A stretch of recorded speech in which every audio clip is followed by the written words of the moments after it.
la decisión de hacer esto. Hoy en día no me dedico a la medicina y vivo al 100% de swing.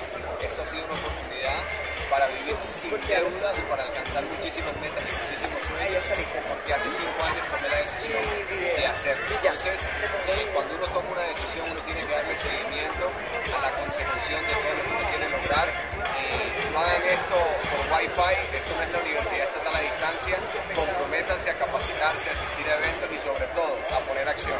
Conocimiento sin acción es igual a frustración. Entonces, háganle con todo, agarren todos los conocimientos y todos los tips que pueden y no dejen de capacitarse, que es lo más importante. Cuídense mucho.